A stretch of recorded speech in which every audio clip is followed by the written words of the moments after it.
ये देखो 12 अप्रैल 2019 शिफ्ट 1 का क्वेश्चन है।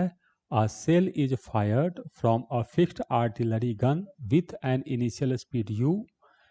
एक आर्टिलरी गन से सेल को फायर किया जाता है इनिशियल स्पीड u से, ठीक, such that it hits the target on the ground at a distance r from it. वो यहाँ से हिट करेंगे, r डिस्टेंस दूर उसको हिट करना है, तो रेंज हो गया r।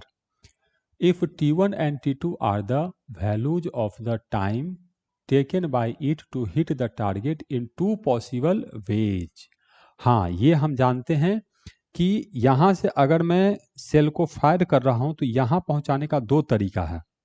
एक एंगल थीटा पर फेंको और दूसरा एंगल 90 माइनस थीटा पर फेंको। तो दोनों केस में रेंज सेम होता है, लेकिन दोनों केस में टाइम ऑफ फ्लाइट सेम नहीं होता है। तो पहले केस में टाइम ऑफ फ्लाइट है T1, दूसरे केस में है T2।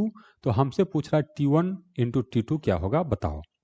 आसान क्वेश्चन है। सबसे पहले टाइम ऑफ फ्लाइट का फॉर्मूला, तो टाइम ऑफ फ्लाइट का फॉर्मूला होता है 2u sine theta divided by g।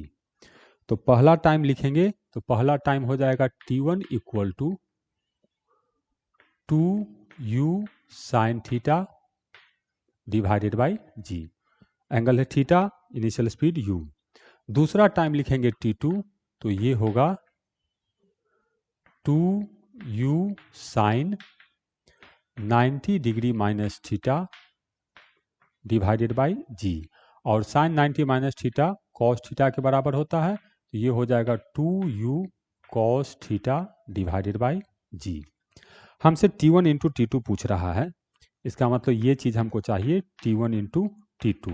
तो दोनों को मल्टीप्लाई कर दो, तो 2 और 2 4, u into you square, sign theta into cos theta, sign theta into cos theta, और g इंटू जी स्क्वायर। ये आ गया, ठीक।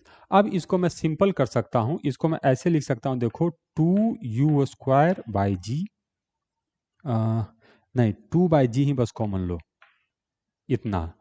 तो ये हो जाएगा हम लोग को बचा हुआ part u square into 2 sine theta into cos theta divided by g. ऐसा मैं इसलिए कर रहा हूँ क्योंकि आंसर हमको रेंज के टर्म में है, और रेंज मतलब होता है u square sine 2 theta by g. अब ये साइन 2 थीटा हो गया, तो u square sine 2 theta by g, यही तो रेंज है।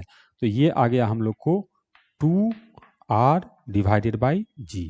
क्या ऐसा कोई ऑप्शन है? हाँ, डी ऑप्शन है, तो करेक्ट आंसर डी।